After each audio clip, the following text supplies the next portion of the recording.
हम्म,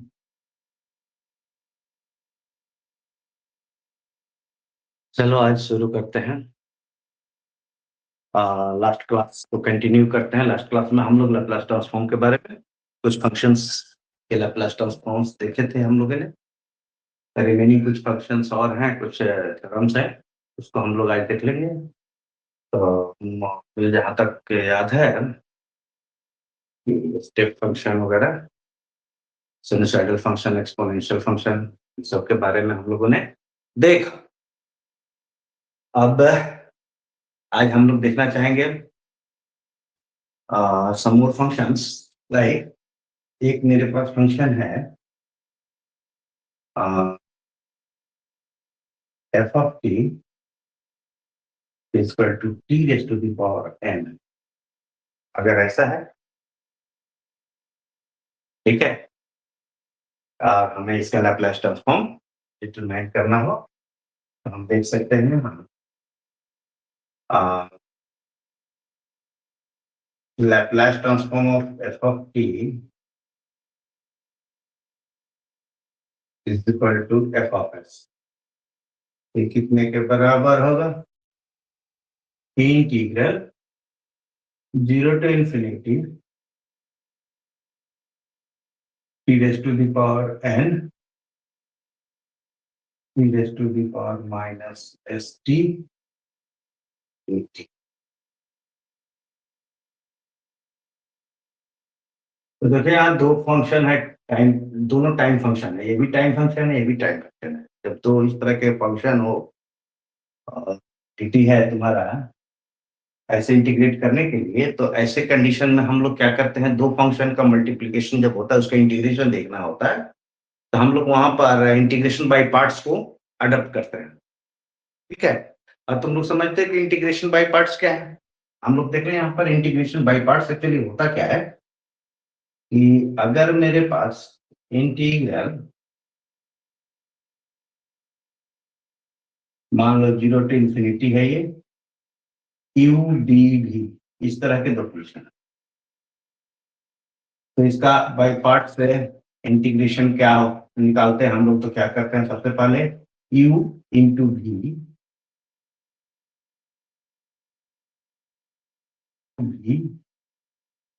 इसकी लिमिट दे देंगे 0 infinity minus integral 0 to infinity भी इंटू डी यू। ऐसा ही होता है। अगर दो फंक्शन यू इंटू डी भी, उसका इंटीग्रेशन निकालना हो by parts, integration by parts, integration by parts.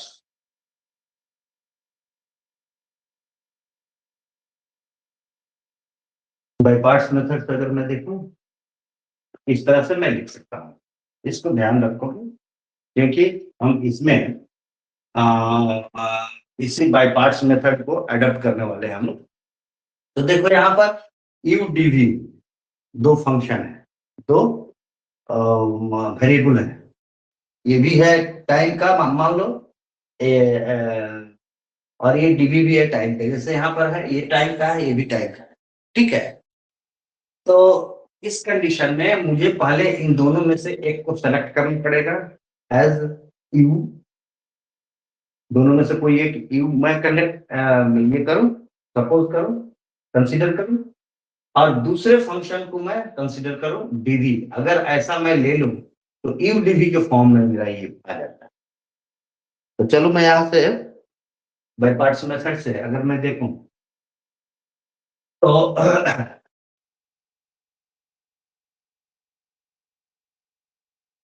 यहाँ मैं लिखता हूँ, यहाँ f of s is equal to 0 to infinity e raised to the power n e raised to the power minus st dt। Now integrating by parts।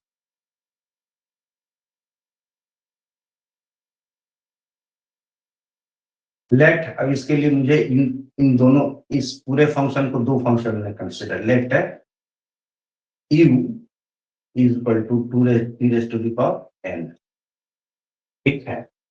तो मेरे function में आता है u भी माइनस भी डी यू चाहिए मुझे, तो मैं यहां से डी यू निकाल सकता हूं, यहां से डिफरेंशिएट कर दूंगा इसको, तो डी यू कितना हो जाएगा, d u is equal to n t raise to the power n minus 1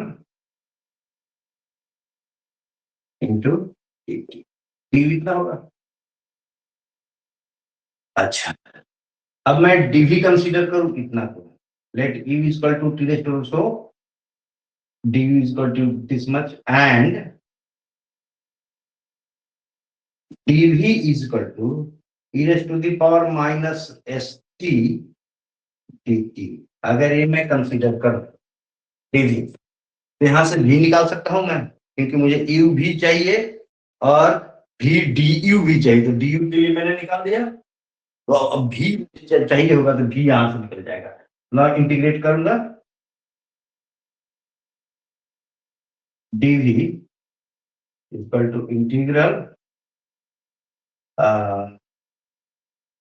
e raised to the power minus st dt। तो dv को इंटीग्रेट करेंगे तो क्या हो जाएगा, v हो जाएगा, और इसको इंटीग्रेट करेंगे तो क्या हो जाएगा, minus 1/s e raised to the power minus, सही होगा ना, देखो यार। तो मैं यहाँ पर साइड में थोड़ा सा लिख दूं ताकि ये तुम्हें संज्ञान में रहे, ये T U u is equal to t raised to the power n, so du is equal to n t raised to the power n minus 1 dt, सही है, and v is equal to minus 1/s e raised to the power minus st, ठीक है। तो अब मैं यहाँ पर इसको f of s लिख सकता हूँ, बता दूं मैं, ये f of s is equal to integral 0 to infinity u dv, हो गया, क्योंकि u मेरा t raised to the power 10 है और dv मेरा e raised to the power minus st dt।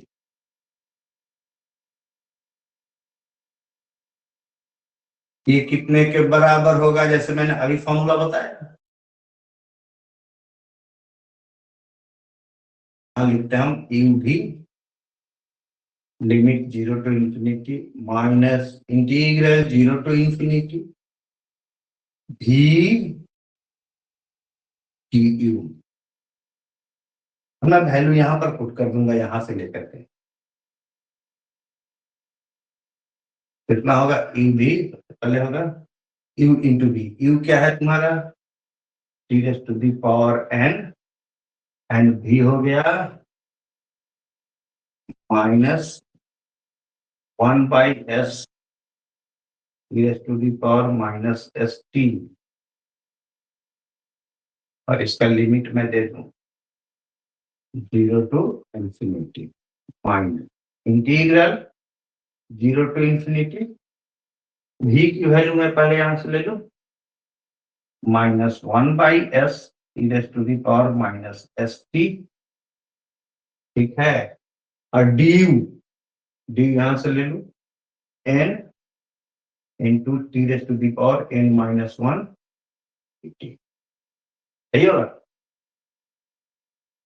देखो जब, अब मैं यहां देखो इस लिमिट को मैं देखता हूं, तो व्हेन अपर लिमिट, सबसे पहले मैं अपर लिमिट लेता हूं टी की, तो टी की इंफिनिटी में लेता हूं, तो यहां पर ये क्या होगा, e raised to the power minus infinity, this term becomes 0, इससे मल्टीप्लाई होगा 0 into 0। दूसरा, अगर मैं 0 लेता हूं तो देखो t है यहां पर, ये 0 multiply by something is 0, so this total term becomes 0 minus, minus minus यहाँ है वो हो जाएगा प्लस, ये अब यहाँ पर बाहर क्या है n और s, ऊपर n by s integral 0 to infinity t raised to the power n minus 1 e raised to the power minus st 80, ऐसा ही हो। तो ये अगर देखोगे तो मैं इसको ऐसे लिख सकता हूं, n by s Laplace transform of t raised to the power n minus 1, देख सकता हूं ये t raised to the power n minus 1 का लैप्लास ट्रांसफॉर्म है, इस तरह से लिख सकता हूं, ठीक है। ऊपर मिटा दूं मैं,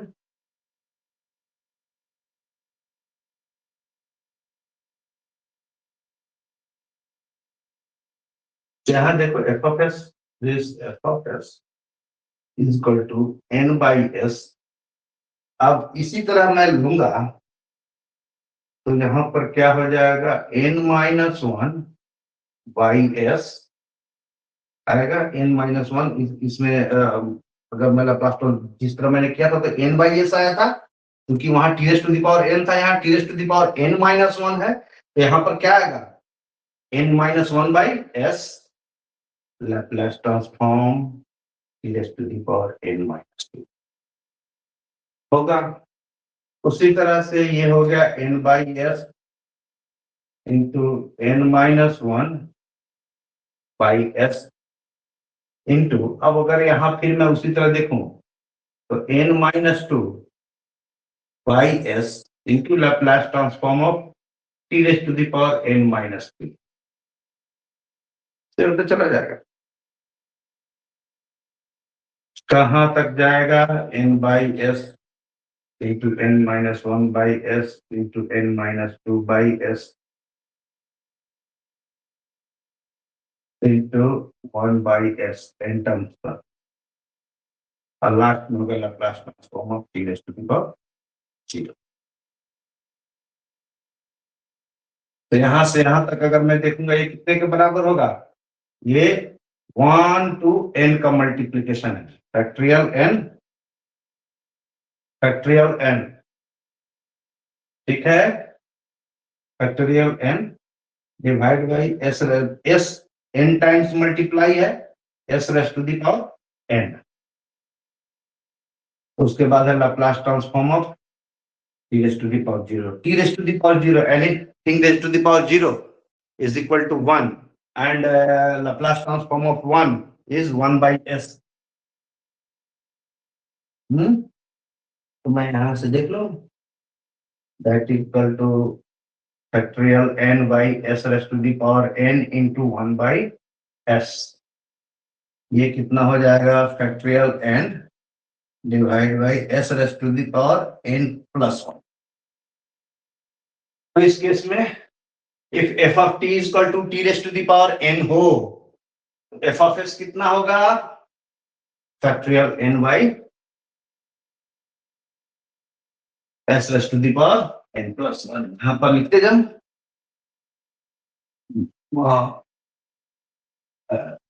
डायरेक्ट मैं ऐसे ही लिखूं कि Laplace transform of t raised to the power n is equal to कितना होगा factorial n divide by s raised to the power n plus 1, ठीक।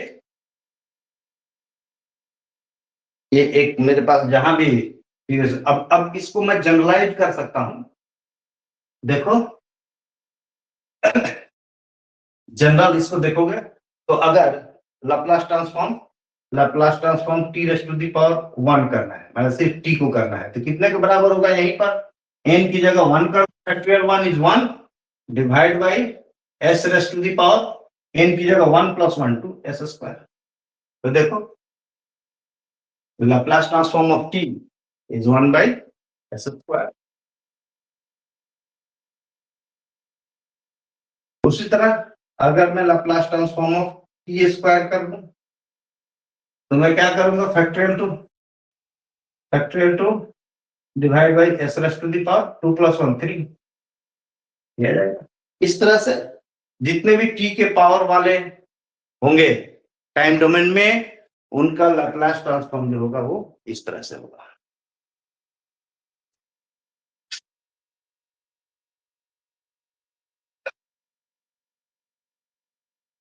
ठीक है, ओके, आगे बढ़े हम लोग। अब मैं कुछ थ्योरम्स हम लोग कुछ देखे हैं जो लैप्लास ट्रांसफॉर्म है, उसको बेसिकली हम लोग कन्वीनियंस के लिए हम लोग उसको थ्योरम इंटरप्रेट करते हैं। जैसे सबसे पहले आता है time shifting. Time shifting,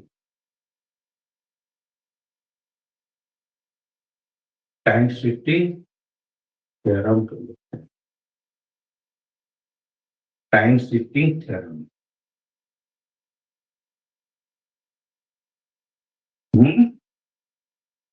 time shifting theorem क्या है? टाइम शिफ्टिंग थ्योरम कहता है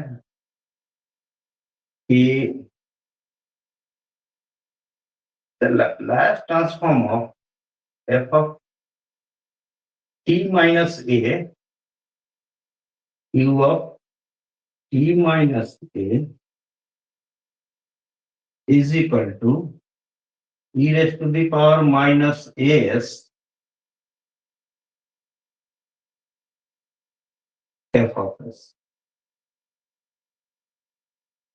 e raised to the power minus as f of s। ठीक है,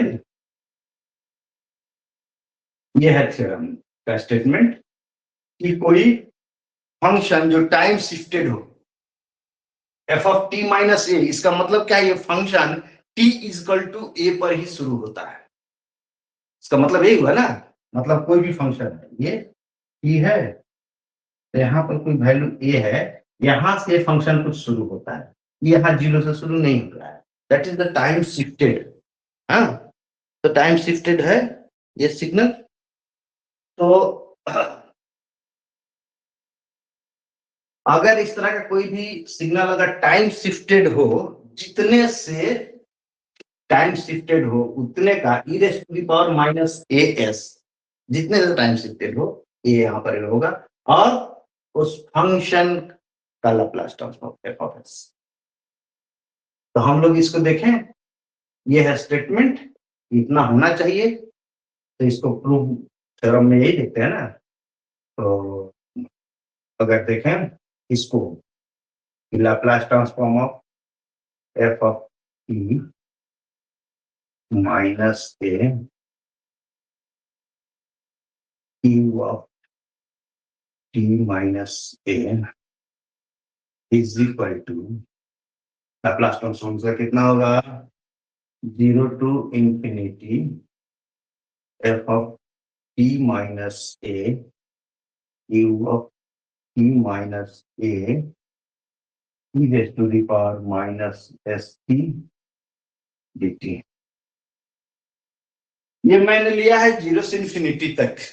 एक्चुअली ये फंक्शन एग्जिस्ट कहां से करता है? 0 पर तो एग्जिस्ट नहीं कर रहा है, कहां से शुरू हो रहा है? ये से ही शुरू है, t इक्वल टू a। मैं लिमिट इसको इसी बात के लिए यहाँ u of t minus a mention किया गया है। ये सडन चेंज को इंडिकेट करता है कि ये कहां पर ये चेंजिंग, मतलब फंक्शन कहां एग्जिस्ट होना शुरू हो जाता है। ठीक है, तो मैं इसको अगर देखूं, लिमिट को अगर मैं चेंज कर दूं, क्योंकि ए से शुरू होता है तो लोअर लिमिट ए कर दूं, अपर लिमिट इनफाइनाइट कर दूं, क्योंकि 0 से इंफिनिटी तक है। हाँ, ए टू इंफिनिटी कर दिया तो क्या हो गया? एफ ऑफ टी माइनस ए। और ये इसका मतलब यही था, ए टू इंफिनिटी मतलब ए से शुरू होना। अब मैं इसको नहीं लिखूंगा, डायरेक्ट में लिखूंगा e raised to the power minus st। ठीक है, तो टाइम शिफ्टेड जो फंक्शन है उसका लैप्लास ट्रांसफॉर्म हम लोग इस तरह से निकालते हैं। तो हम लोग देखें ये कैसे। तो यहाँ पर सब्स्टिट्यूशन, मैं थोड़ा सा सब्स्टिट्यूशन कर लूं, यहाँ लेट सब्स्टिट्यूशन मैं कर लूं, let t minus a is equal to z, मैंने सब्स्टिट्यूट किया, so t is equal to a plus z, मैं डिफरेंशिएट करूं दोनों जगह, dt इज इक्वल टू, ये तो कांस्टेंट हो गया, dz, dt is equal to dz। अब मैं लिमिट के लिए, यहाँ तो फंक्शन में t माइनस ए को मैंने कर दिया z, तो यहाँ पे f ऑफ z कर दूंगा, और तो t यहाँ पर है उसको मैं कर दूंगा a प्लस जेड, हाँ, और dt जहां पर है वहां कर दूंगा dz, कोई प्रॉब्लम नहीं है। लेकिन इस लिमिट के लिए, तो लिमिट लोअर लिमिट है a, when t is equal to a lower limit में लूंगा, t is equal to a होगा तो क्या होगा, a minus a is equal to 0. So z is equal to 0. When t is equal to a, z is equal to 0. When t tends to infinity, upper limit, then z is equal to, यहाँ पर देखो t infinite होगा तो z क्या होगा, ये भी infinite होगा, then z tends to infinity। बस इतना ही सब्स्टिट्यूशन है। अब इसी को मैं लिख दूं, z lower limit 0, upper limit infinity, hard limit, f of t minus a, f of t minus a में के लिए क्या क्या, z e raise to the power minus s हो गया, ये टी है, टी क्या, a plus z into d t मतलब d z. Okay, simple, very simple.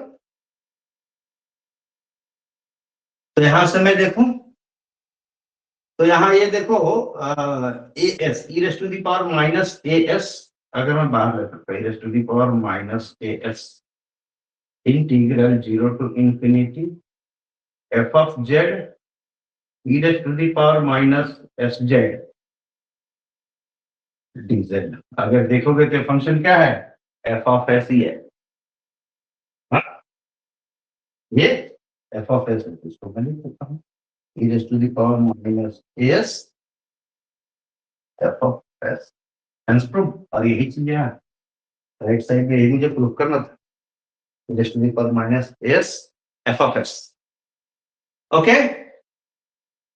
ये हो गया तुम्हारा टाइम शिफ्टिंग, मतलब कोई फंक्शन अगर टाइम से शिफ्टेड है उसको हम लोग कैसे कर सकते हैं।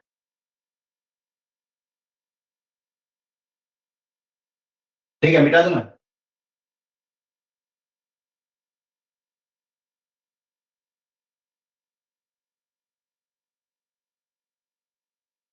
उसके बाद हम लोग देखते हैं शिफ्टिंग में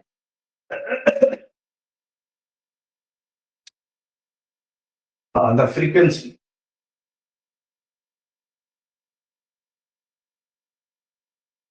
frequency shifting theorem, frequency shifting theorem भी कहता है if Laplace transform of f of t is equal to f of s, then Laplace transform of e raise to the power a t, e raise to the power a t f of T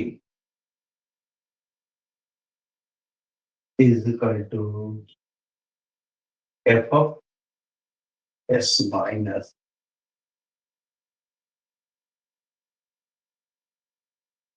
ये किसको shift करा रहा है, e raise to the power s a t, यहां क्योंकि आगे आता है e raise to the power minus s t, और s क्या है, s में कौन सा टर्म है, s is equal to sigma plus j omega, there is a frequency term included. हाँ, तो ये जो है फ्रीक्वेंसी से रिलेटेड है। इस तरह से मैं कह सकता हूं कि अगर मैं यहां देखूं तो देखो यहाँ इसको हम कैसे प्रूफ कर सकते हैं, इसको e raise to the power Laplace transform of e raise to the power a t f of t is equal to 0 to infinity e raised to the power at f of t कोई function है e raised to the power t, यही होगा ना। तो इसको मैं लिख सकता हूं 0 to infinity f of t e raised to the power minus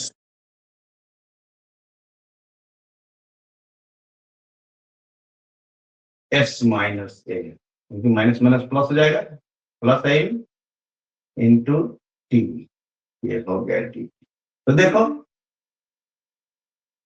F of S किसको कहते हैं, f of t into e raise to the power minus s t जब होगा तो उसको एफ ऑफ एस कहते हैं। लेकिन यहां पर e raise to the power minus s minus a है, अगर सिर्फ एस होता तो एफ ऑफ एस लिखते, यहां एस माइनस ए है इसलिए इसको हम लिखेंगे f of s minus A.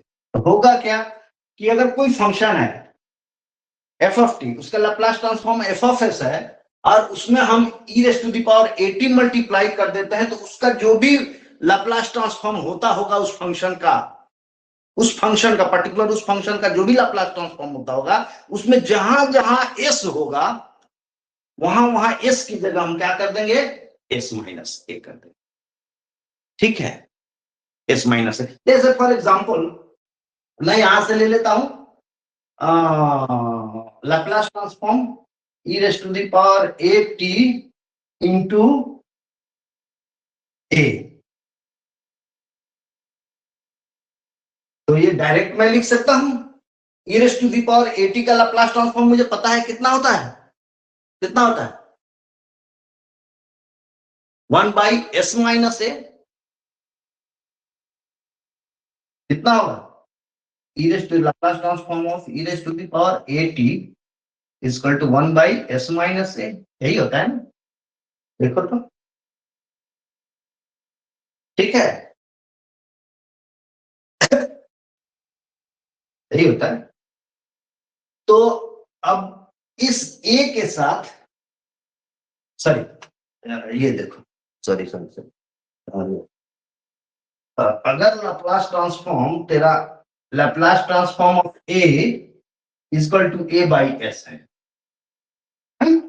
A by s है, और अगर मुझे इसके साथ अगर मुझे ए के साथ e raise to the power 80 multiply कर दिया गया, तो मैं क्या करूं, डायरेक्ट जहां इसमें एस है वहां पर मैं क्या कर दूंगा, एस माइनस ए, ये क्या हो जाएगा a by s minus a, simple, ये हो जाएगा तुम्हारा a by s minus a instead of s, यहां जहां जहां एस होगा वहां वहां। उसी तरह अगर मेरे पास अगर कोई फंक्शन इस तरह से होता है,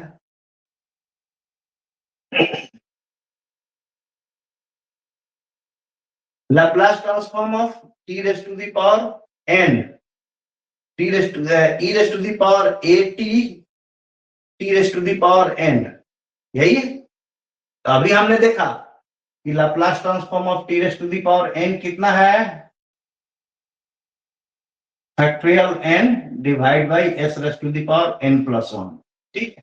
अब इसमें मैं e raise to the power 80 multiply कर दिया, अब मैं चाहता हूं कि इसका लैप्लास ट्रांसफॉर्म हो, तो मैं डायरेक्ट लिखूंगा, क्या डायरेक्ट लिखूंगा, इस रिजल्ट को लिखूंगा और जहां पर एस है उसकी जगह मैं क्या कर दूंगा, एस माइनस है, तो क्या हो जाएगा factorial n divide by s minus a raise to the power n plus 1, ठीक है। या दूसरा function Laplace transform of e raise to the power a t, मान लो cos ओमेगा टी है, इसका लाप्लास ट्रांसफॉर्म निकालना, तो cos ओमेगा टी का कितना होता है, Laplace transform of cos omega t s by s square plus omega square,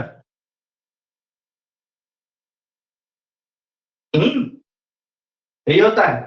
अब e raise to the power at इसके साथ मल्टीप्लाई हो गया, तो इसका लाप्लास ट्रांसफॉर्म मैं डायरेक्ट यहां से लिख दूंगा। क्या होगा, जहां जहां s होगा उसको मैं क्या करूंगा, s minus a divide by s minus a square plus सीधे। ये थ्योरम यही बताता है फ्रीक्वेंसी शिफ्टिंग। ओके, आगे बढ़े हम लोग।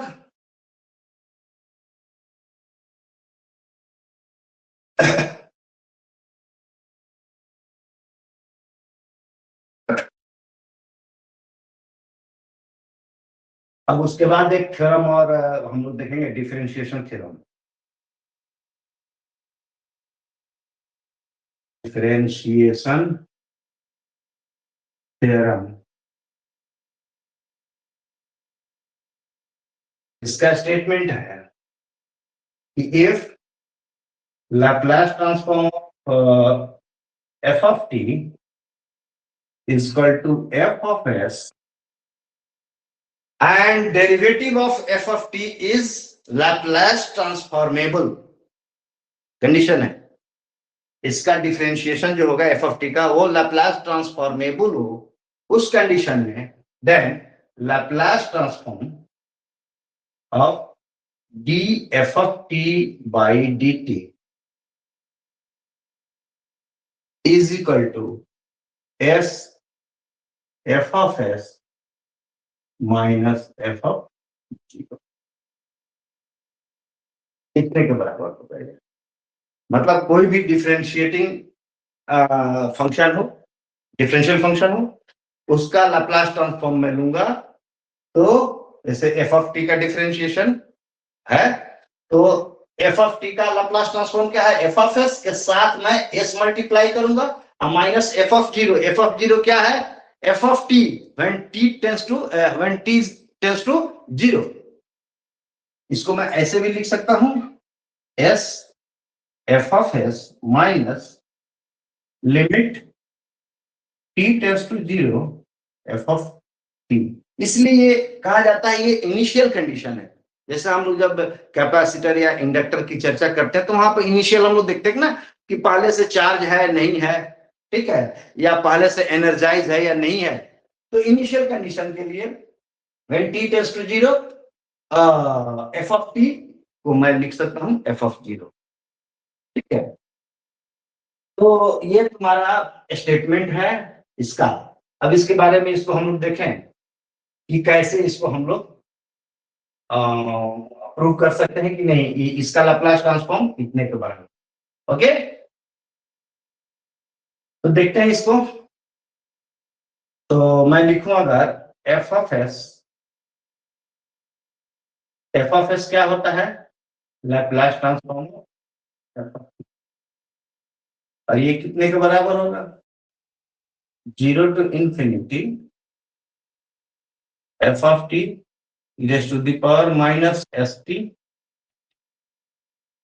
अब फिर मैं यहां देखता हूं, अगर मैं इंटीग्रेट करना चाहूं इसको, तो यहाँ पर दो टर्म आएंगे, एक ये भी टाइम फंक्शन, ये भी टाइम फंक्शन।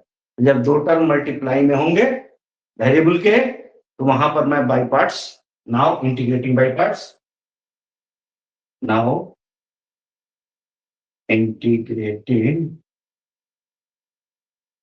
By parts. तो बाय पार्ट्स के लिए मुझे पहले कंसीडर करना पड़ेगा नेट है u is equal to f of t।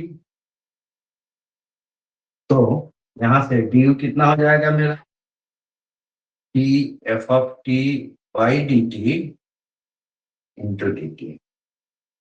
ये dt इसके नीचे वाला dt होता है, ठीक है।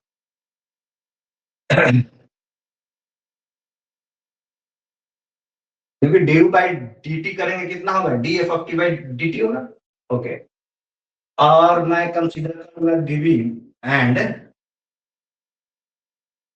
dv is equal to e raise to the power minus st dt। अगर मैं लूंगा इसको इंटीग्रेट करूं, integrate dv is equal to integrating e raise to the power minus st dt तो ये dv को इंटीग्रेट करूंगा तो ये बन गया v, और इसको इंटीग्रेट करूंगा तो -1/s e raised to the power -st ये बन जाता है। हाँ, इस चीज को मैं यहाँ साइड में लिख दूं, u is equal to f of t, du is equal to df of t by dt into dt, dv is equal to e raised to the power minus st. So v is equal to -1/s e raised to the power minus. ठीक है, okay.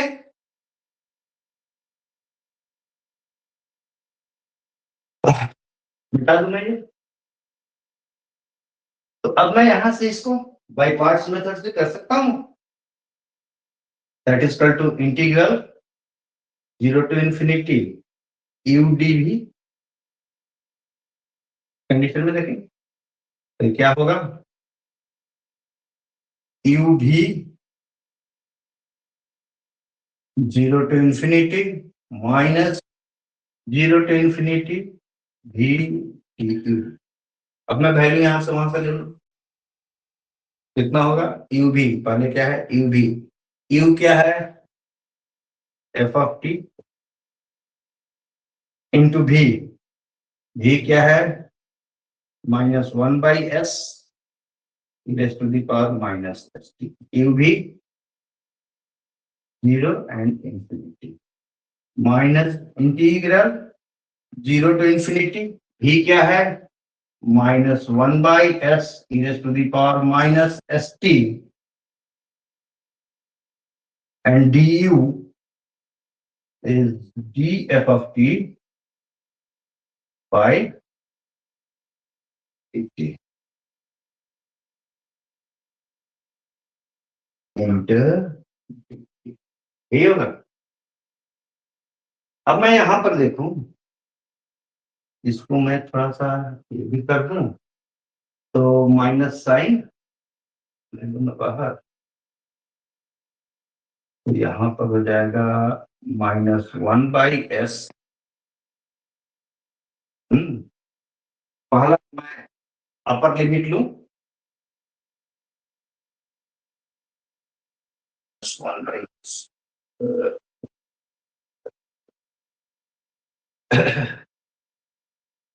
इसको बाहर ही कर देता हूँ, तो मैं बाहर ही कर देता हूँ, दैट इक्वल टू -1/s। ठीक है, इसको मैंने कर दिया बाहर। अब मैं यहाँ पर लिमिट लेना शुरू करूंगा इन्फिनिटी, तो जैसे मैं इन्फिनिटी लूंगा e raised to the power minus infinity 0 minus e raised to the power, अब ये लूंगा मैं लोअर लिमिट 0, तो जैसे ही मैं 0 लूंगा तो यहाँ पर हो जाएगा f of 0 की वैल्यू 0 e raised to, क्योंकि e raised to the power 0 is equal to 1,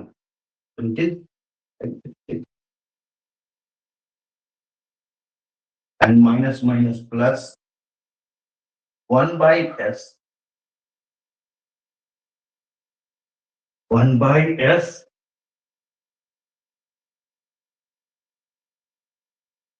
integral 0 to infinity, 0 to infinity df of t by dt e raised to the power minus st। देखो हो जाएगा, तो ऊपर मिटा दूंगा।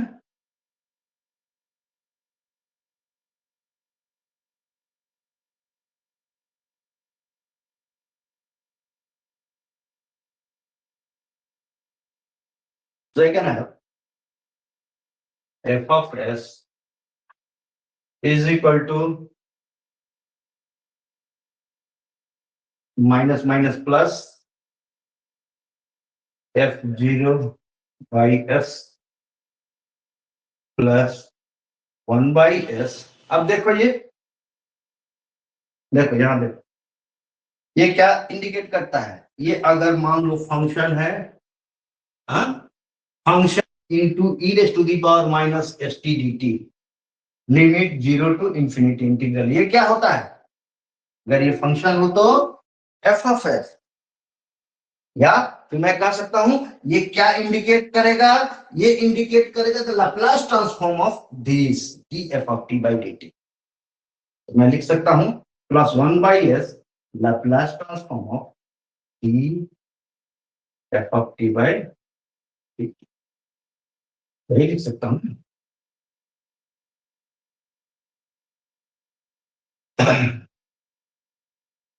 तो दोनों में एस है, इसमें मल्टीप्लाई कर दूं इधर,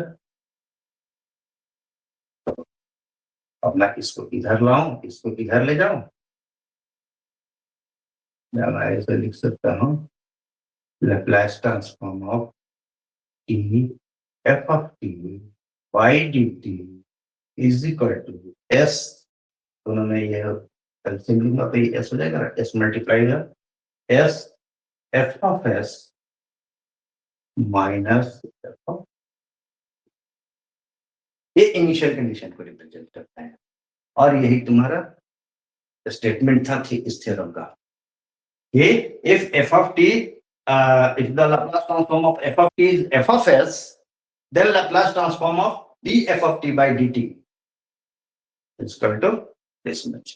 ये फर्स्ट ऑर्डर, इस तरह हायर ऑर्डर जो इसके लाप्लास ट्रांसफॉर्म होंगे higher order d2 f by dt square, इस तरह हायर ऑर्डर के डिफरेंशियल कोफिशिएंट जो होंगे उसके लाप्लास ट्रांसफॉर्म हम लोग इसी तरह फर्दर निकालते चले जाए।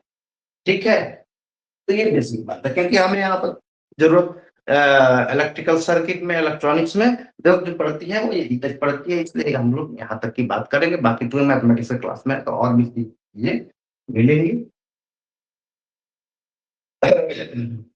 ओके, ये हो गया तुम्हारा डिफरेंशिएशन थ्योरम। लास्ट हम लोग इंटीग्रेटिंग थ्योरम देख लेंगे बस।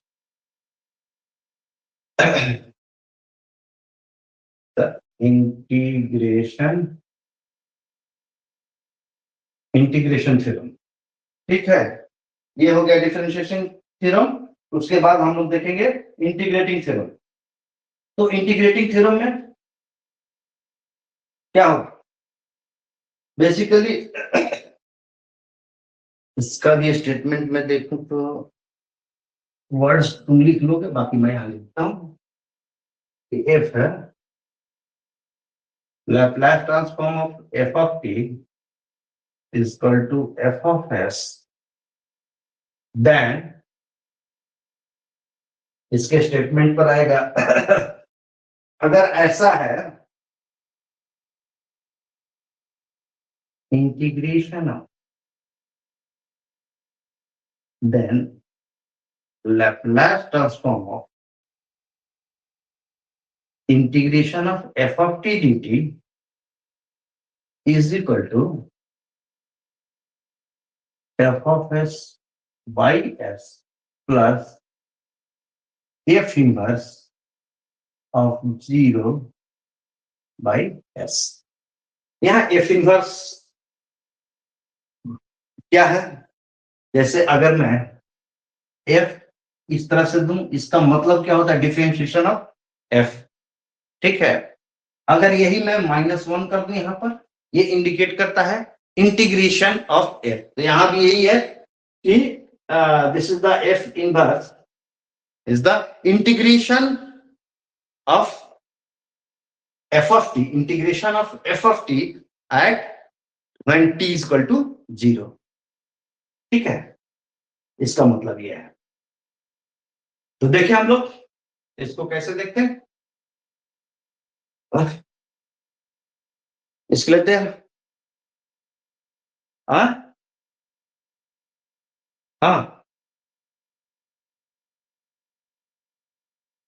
रहने दे, चल चलो आज के लिए, अगले क्लास में हम लोग इसको कंटिन्यू करेंगे।